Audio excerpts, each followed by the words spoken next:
नीट परीक्षेसंदर्भात आताची सर्वात मोठी बातमी भारतात टेलिग्राम ॲपवर 22 जूनपर्यंत तात्पुरती बंदी घालण्यात आली आहे। 21 जूनला होणाऱ्या नीट परीक्षेसाठी केंद्र सरकारने हा मोठा निर्णय घेतला। पेपरफुटीच्या खोट्या अफवा आणि गैरप्रकार रोखण्यासाठी हे पाऊल उचललेले आहे। तसंच 30 जूनपर्यंत मेसेज एडिट करण्याचं वैशिष्ट्यही बंद राहील। परीक्षा सुरक्षित आणि पारदर्शक वातावरणात व्हावी हाच यामागचा उद्देश असल्याचं समजतंय। नॅशनल टेस्टिंग एजन्सीकडून ही शिफारस करण्यात आली होती आणि त्याच पार्श्वभूमीवर इलेक्ट्रॉनिक्स आणि माहिती तंत्रज्ञान मंत्रालयाने हा मोठा निर्णय घेतलाय।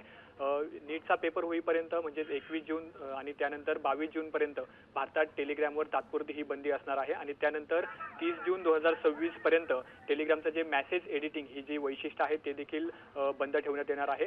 आपण बघतोय की याआधी मे महिन्यात झालेला नीट पेपर फुटला होता आणि त्यानंतर संपूर्ण देशात गदारोळ निर्माण झाला होता। विद्यार्थ्यांमध्ये देखील भीतीचं वातावरण निर्माण झालं होतं आणि यानंतर जी पुनर्परीक्षा होणार आहे त्यासाठी ही खबरदारी एनटीए कडून बाळगली जाते आणि एनटीएने ज्या शिफारस केल्या त्यानुसार माहिती आणि इलेक्ट्रॉनिक मंत्रालयाने या टेलिग्राम ॲपवर बंदी घातली। खरं तर या ॲपच्या माध्यमातून काही पेपर फुटीचे संशय देखील या अगोदर व्यक्त करण्यात आले होते आणि त्यामुळे पुन्हा एकदा अशा प्रकारचे काही गैरप्रकार घडू नये यासाठी ही खबरदारी घेतली जाते।